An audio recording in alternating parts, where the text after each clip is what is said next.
The world is getting crazier. People are acting more and more insane. The end of the world is tomorrow. There's only one thing to do when the world is falling apart. Listen to Basil and Gonz as they discuss this week's news and events through the lens of Bible prophecy.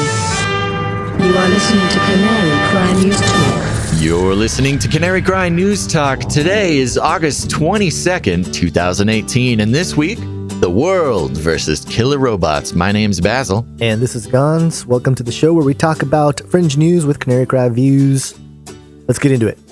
Let's do it. Let's get into it. Not a lot of updates this time because we're saving it for a fun thing at the end. Gonz, why don't you start out with this first one here regarding Facebook? We're just jumping right into it. Face crack. This is Reuters. Exclusive U.S. government seeks Facebook help to wiretap Messenger, says sources.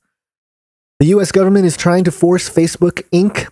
to break the encryption in its popular Messenger app so law enforcement may listen to a suspect's voice conversation in a criminal probe, 3 people briefed on the case said, resurrecting the issue of whether companies can be compelled to alter their products to enable surveillance. The previously unreported case in a federal court in California is proceeding under seal, so no filings are publicly available, but the 3 people told Reuters that Facebook is contesting the U.S. Department of Justice's demand. The judge in the Messenger case heard arguments on Tuesday on a government motion to hold Facebook in contempt of court for refusing to carry out the surveillance request, according to the sources who spoke on condition of anonymity. And I don't know. I don't like the way this website loads. It's got some like wide, some kind of weird universal. It's a bad website. Yeah. Facebook and the Department of Justice declined to comment. The Messenger issue arose in Fresno, California as part of an investigation of the MS-13 gang, one of the people said.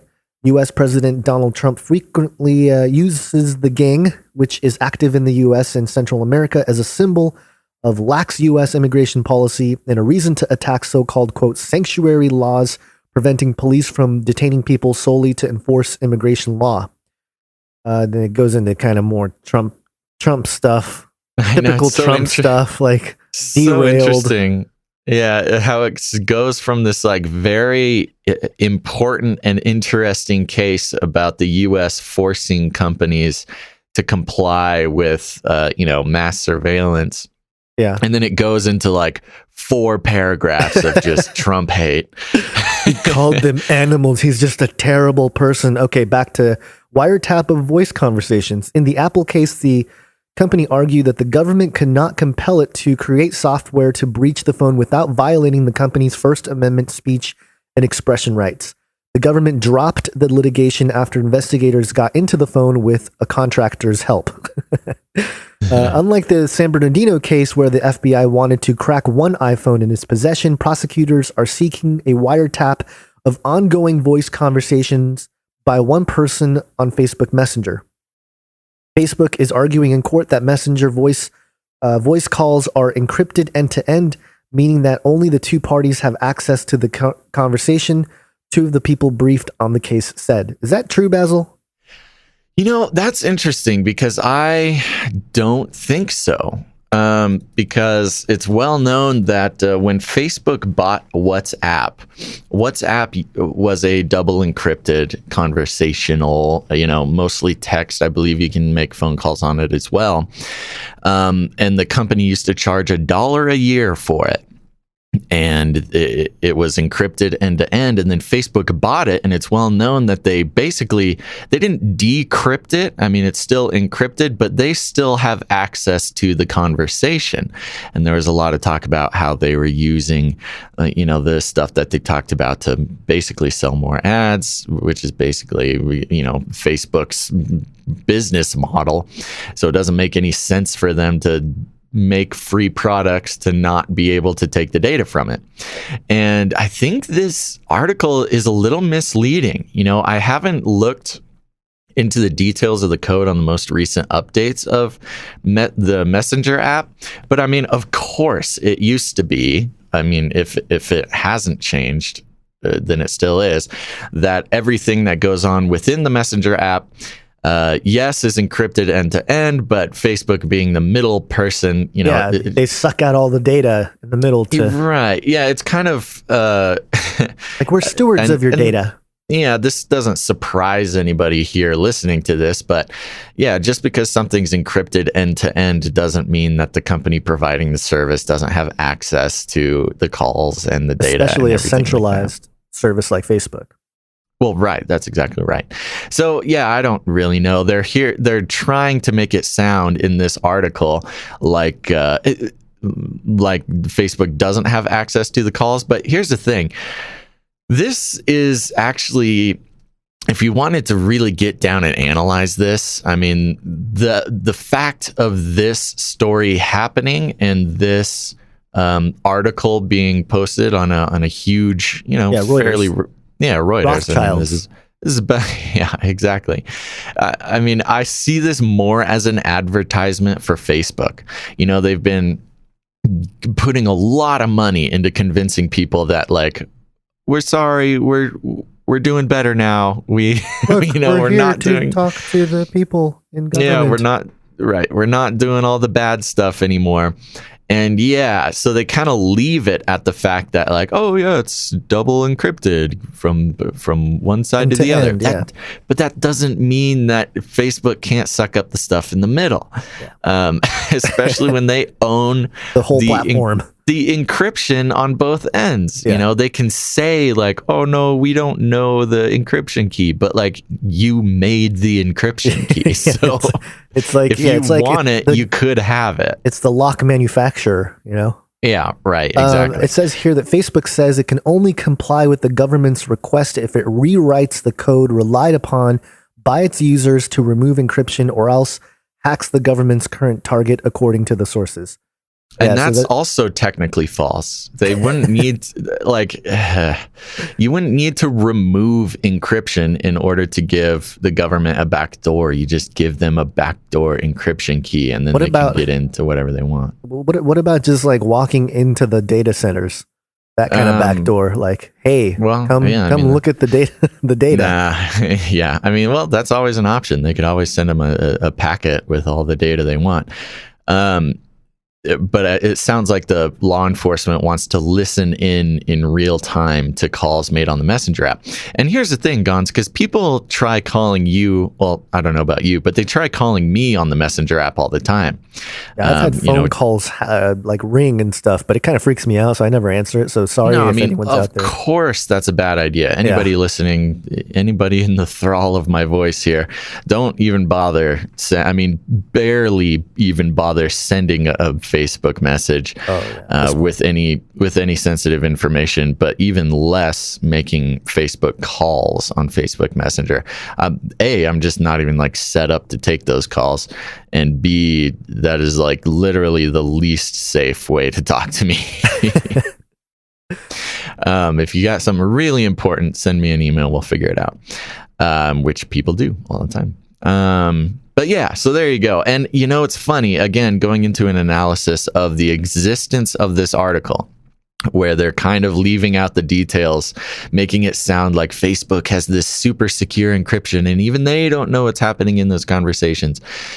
But also pulling on the cultural strings of Trump, get a nice little flare up of Trump hate in there. B, talking about immigration and MS-13, which is like, we at Facebook, we believe so much in privacy that we're even going to protect gang members. We're taking a stand. That's how intense we are about protecting your data. And it's like, come on now. Yeah. It's a pretty obvious point. I think this article is an advertisement for, this kind of new thing Facebook's trying to do, which is be like, no, we're super secure. We're super safe. Keep using our platform, please. And it's kind of hidden in some sort of, I don't know, it's a very sneaky way to try to build trust with your company. Like, we're fighting the government. Because when Apple did that, Apple got a lot of bonus points for denying the FBI a backdoor into their phone. Right.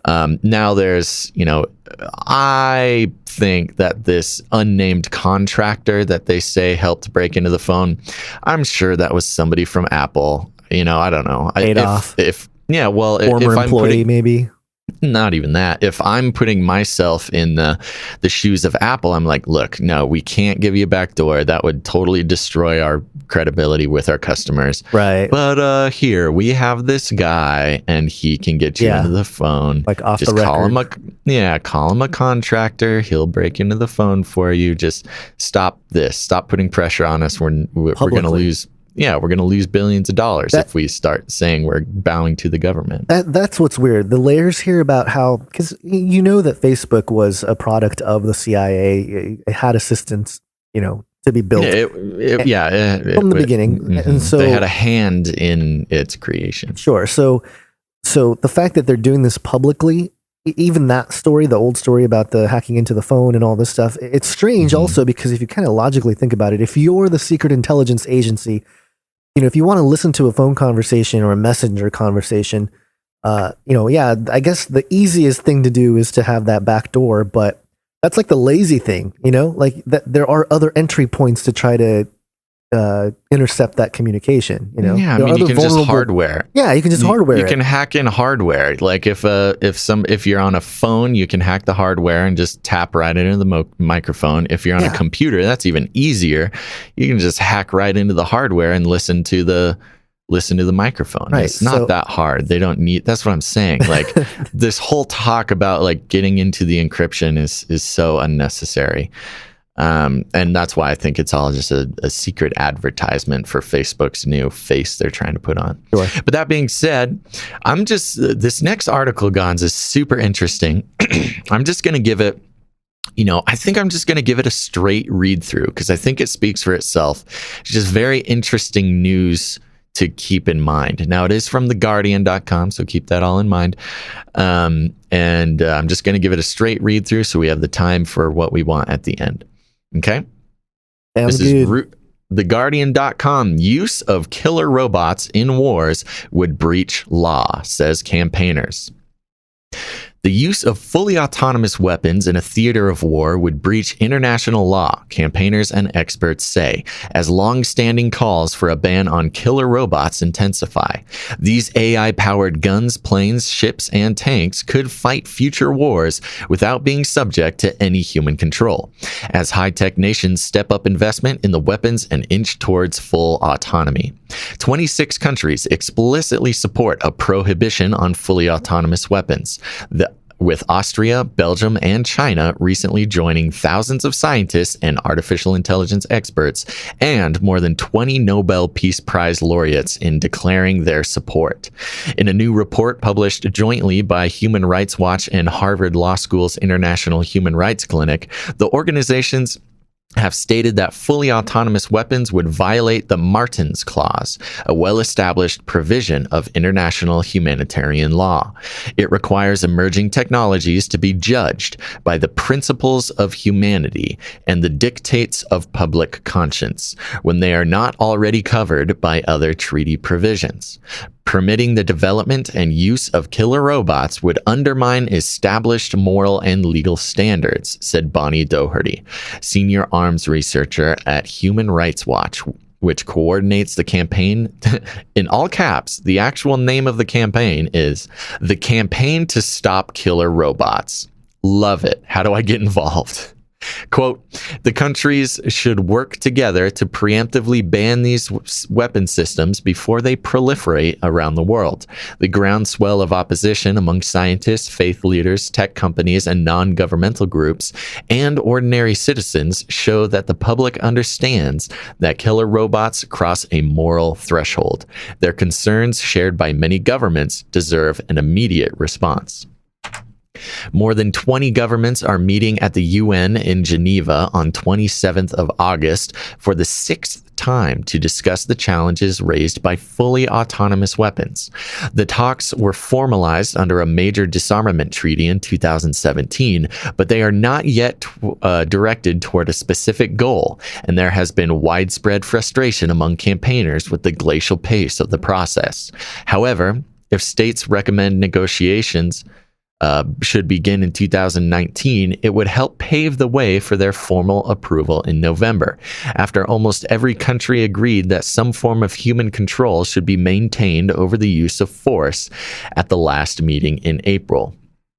Quote, the idea of delegating life and death decisions to cold, compassionless machines without empathy or understanding cannot comply with the Martens Clause, and it makes my blood run cold, said Noel Sharkey, a roboticist who wrote about the reality of robot war as far back as 2007, and has acted as a spokesperson for the campaign to ban killer robots.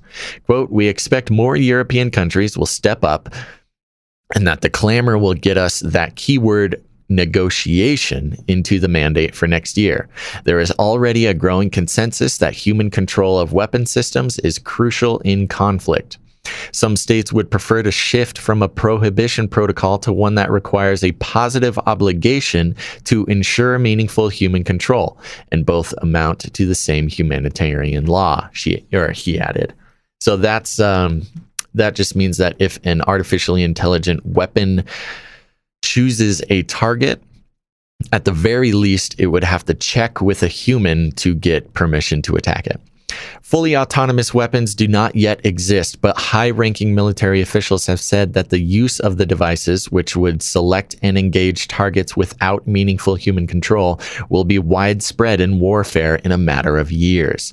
At least 381 partly autonomous weapon and military robotic systems have been deployed or are under development in 12 states, including France, Israel, Russia, and the UK, as well as the US.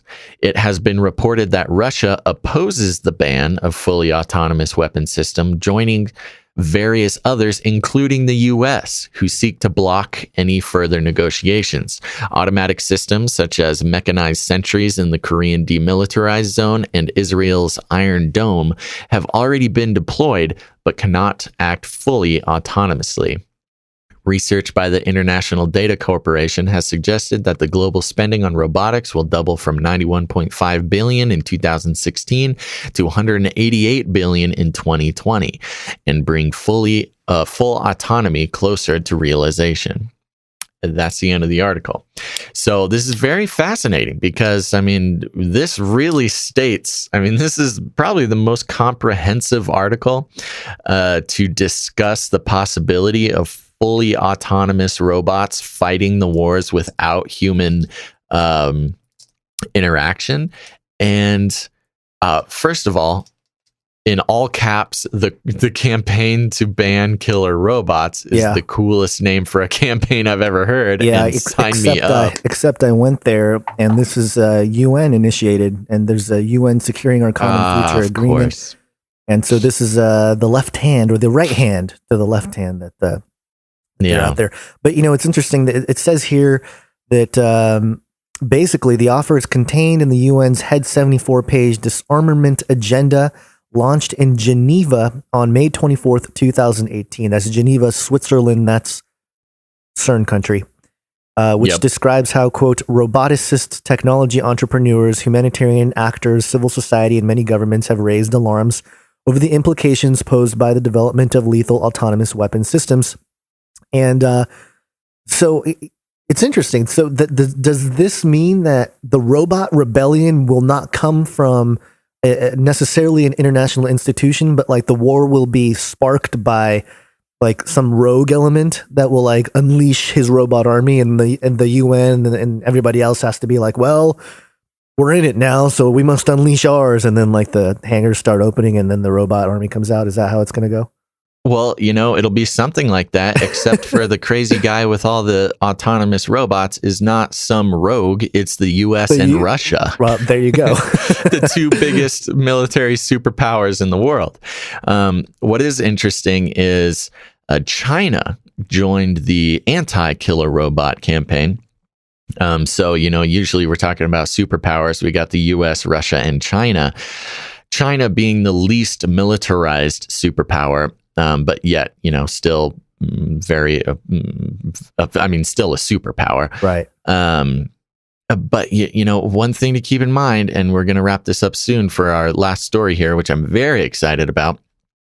But you got to keep in mind that the U.S., the only thing that keeps the U.S. in the position that it is, the U.S.'s role on a global scale is military. Yep. That's our biggest product Yep. is the military. Well, our military is bigger than the rest of the Earth's combined. And we really have built the security of our nation economically and militarily is reliant upon our military activities around the world. That's the way this corporation is set up. Yeah. We really are a police force, but similar to some police forces that some people might want to point out. We're not anti-cops around here, but hey, it's the big government concept here that the main goal of a entity with a big armed forces division is to protect the existence of itself. And so the U.S. is going to be the first and the most prolific user of fully autonomous weapons, and that's why they're trying to block negotiations. Now, that being said, fully autonomous warfare is just probably the scariest thing in the world. Not only, I'm not even talking about artificial intelligence turning against us, which is totally a possibility, but also when it opens it up to cybersecurity. I'm sure they're going to do their best to keep the security of these machines, the control of the machines, secure on an IT level. But all it takes is a few really good hackers to take control over the entire autonomous military force, and then it's no longer ours. It then becomes under the control and the property of those who are smarter than us. Yeah. And to think that that's not a possibility or inevitably going to happen is just silly. Inevitably. It's I would call it inevitable in one way or another. It's the new world order. It's here.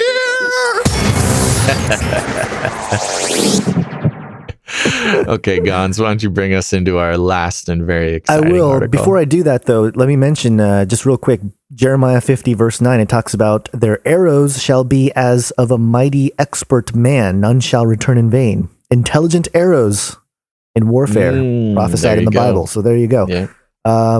Before we get into this last thing here, let me... Nephilim update. Nephilim update. Nephilim update. Nephilim update. Nephilim update. Nephilim update. Yeah. I'm so happy we have a Nephilim update today. It's been a while, Gons. It's definitely been a while. This is worth it. This is like it's a convergence of many different things. This is the dailystar.co.uk, which gross. Ew. The headline: Bizarre claims U.S. Special Ops killed 12-foot Afghan red-haired biblical giant. Oh. Rumors have been circulating for years that the American military killed a creature which was 3 times the size of a normal human. The beast was supposedly shot down after taking multiple hits in the Kandahar region when troops were looking for a missing patrol. This outlandish claim, which has been denied by the U.S. administration, has recently resurfaced on social media. It was first featured in a YouTube documentary produced by filmmaker and blogger L.A. Marzulli that was released 2 years ago. They're bringing up old stuff. LA's in the news, baby. Yep, it's a hit piece on LA here. Two self-proclaimed ex-special ops soldiers recalled the encounter with a supposed mythical monster. They alleged that the giant killing was a common knowledge among fellow troops, but no one could speak publicly.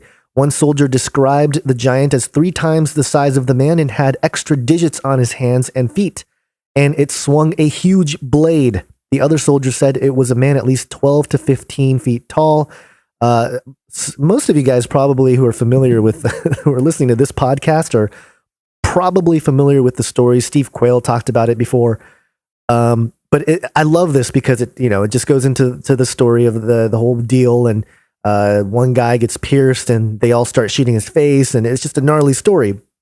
And then at the end here of the article, Daily Star, it says, L.A. Marzulli is convinced the creature was a manifestation of a Nephilim, which is described in the book of Genesis as offsprings of gods and humans. However, Snopes.com Good old Snopes, baby. .com found that the only serving soldier called Dan, who was killed in that year in the war-torn country, died with 3 others in an accident clearing explosives.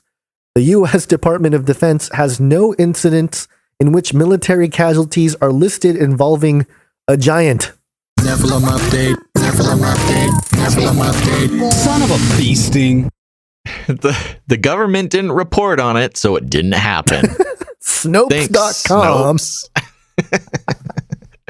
Oh man, that is so good. This is like the convergence of all of our worlds happening all at once. I mean, that's pretty much been our lives for the past couple years. Yeah, but the Daily Star is already like, okay, yeah, whatever. But they're writing a hit piece on LA. Like, what has happened? What is going on? Snopes as the proof that it isn't real. What the heck is happening? I don't know what's going on anymore, folks. It's all coming to an end.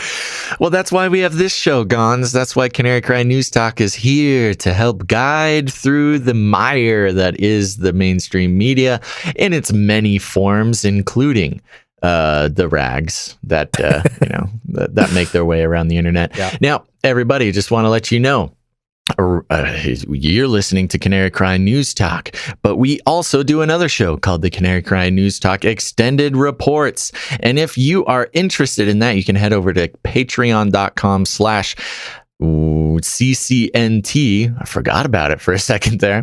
We're going to be talking about a lot of different stuff. One of the most interesting things that I'm excited to talk about, if you've ever read Do Androids Dream of Electric Sheep and the religion of the empathy box in that, well, it's coming into reality, folks. We got the beginning of the Hive Mind VR project, and it's a way for people to experience what it's like to be people from other cultures using virtual reality. That's right. It's going to be promoting empathy as we all become world citizens. We're going to be talking about that and so much more over at patreon.com/CCNT. We do not play ads on this show because we do not believe in selling your attention for our own gain. So if you appreciate that and appreciate the show and want to see it keep going, you can head over to patreon.com/CCNT, support the show for a small amount every month. And when you do that, you will receive an extra episode every single week. That's right. Double the dose of Canary Cry News Talk. So head on over and do that. And while you're doing that, let other people know. That's right. Tell them to go rattle some cages. I want to shake things up, stir up some controversy, rattle a few cages. Hey, stop that! You'll never silence me. I'm the last angry man, a crusader for the little guy. Leave the bird alone. Never. Rattle a few cages. Rattle a few cages. Are you ready to become cyborg? That's right. You've been listening to Canary Cry News Talk. Make sure to tune in next week. But until then, think outside the cage.